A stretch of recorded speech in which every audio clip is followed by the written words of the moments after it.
the real issue with contraception is that it takes something that is naturally, two things that are naturally paired together, the sexual act and procreation, or at least the opportunity for procreation.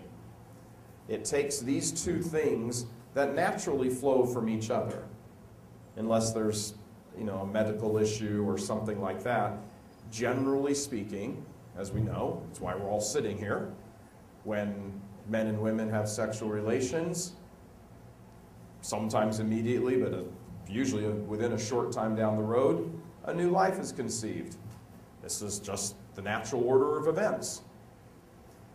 So they're put together on purpose. They're put together in the design of creation. This is how we continue to reproduce. This is why we're here.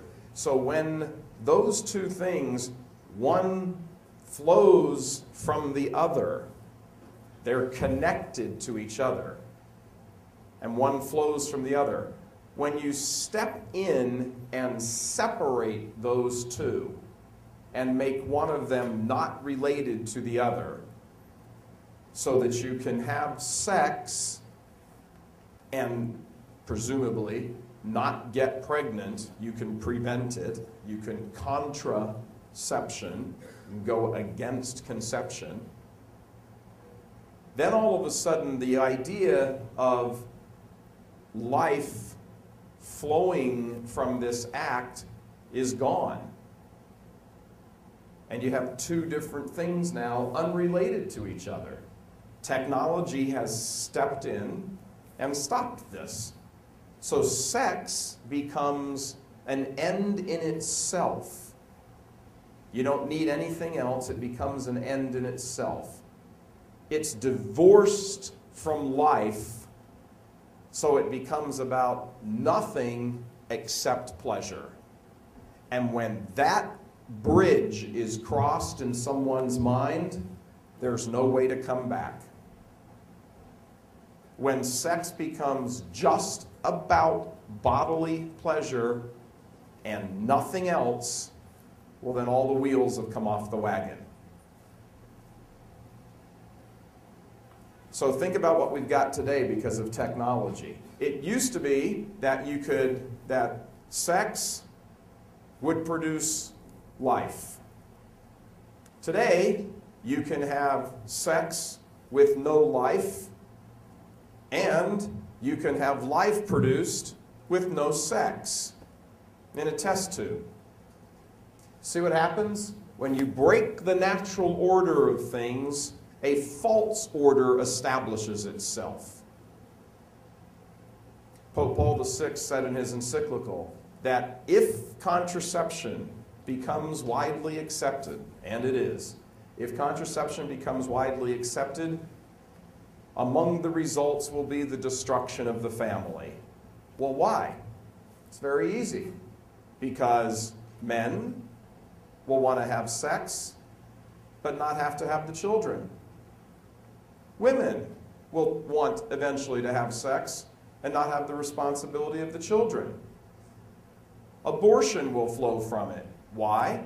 Well, because they're both having sex and with each other, and they don't want to get pregnant. They don't want that new life. That's why they're doing this. It's why they're using whatever contraceptive pills or devices, condoms, whatever it is they're using. The reason they're doing it is so that they won't conceive. Well, what happens when they do conceive? Kill the child. Get rid of the child.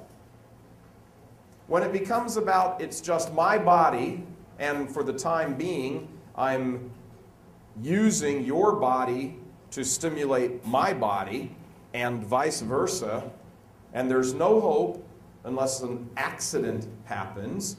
There's no hope of new life. There's no hope of any of that.